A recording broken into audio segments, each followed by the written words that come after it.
అవును, రేపేమైతుందంటావు? నియంగానే పెద్ద సార్ వచ్చేనా? అసెంబ్లీకే పోలే, గీ విచారణకు వస్తాడో రాడో?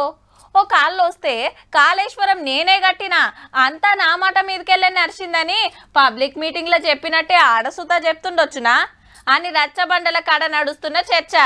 ఎందుకంటే పెద్దసారి ఇప్పటిదాకా ఏ కమిషన్ ఎంక్వైరీకి పోలే. మరి గీ ముచ్చట చెప్పుకునే ముంగట అదే పార్టోళ్ళ గీ వార్త చూసి దానికి వెళ్ళిపోదాం. ఇటు బీఆర్ఎస్ అటు జాగృతి. ఇది బస్ భవన్ ముంగట్నే, అది బస్ భవన్ ముంగట్నే. పెంచిన బస్ పాస్ ఛార్జీ తగ్గియాలనేదే ఇద్దరి పోరాటం. కాకుంటే కారోళ్ళు ఫస్ట్, వాళ్ళు పోయినాక కవితక్కోళ్ళు. గేట్లు దుంకుతుంటే వాళ్ళ అరెస్టు, గేట్ ముంగడ కూకుంటే ఇళ్ళ అరెస్టు. బస్ పాస్ల ఛార్జీ పెంచుడుతోటి గరీబులకు తిప్పలైతది, విద్యార్థులకు కష్టమైతదని తెలంగాణ రాష్ట్ర సమితి, తెలంగాణ జాగృతి ఎవ్వల కాళ్ళు ఉద్యమం చేసిండ్రు ఆర్టీసీ క్రాస్ రోడ్ కాడున్న బస్ భవన్ ముంగట.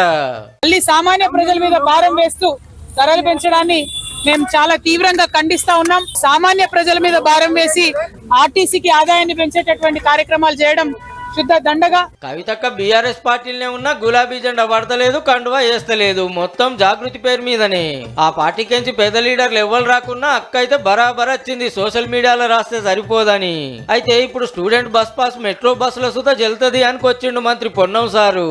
చిన్న మార్పు, పెరుగుతున్నటువంటి అన్ని రకాల ధరలకు అనుగుణంగా మెట్రో అలౌ చేసినాం కాబట్టి ఈ ముచ్చట ఇట్లుంటే రేపే కేసీఆర్ సార్ కాళేశ్వరం కమిషన్ ముంగటికి వచ్చేది. ఫామ్ హౌస్ కాంచి ఒక్కడే రాకుండా కారెనక కారు కట్టి జులూస్ తీసుకుంటూ వస్తారట.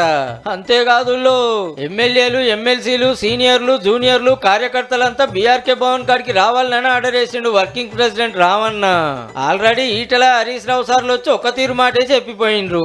అసెంబ్లీకి డుమ్మాలు కొట్టి నియోజకవర్గానికి పోని పాత సీఎం సారు విచారణకైతే వస్తాండు.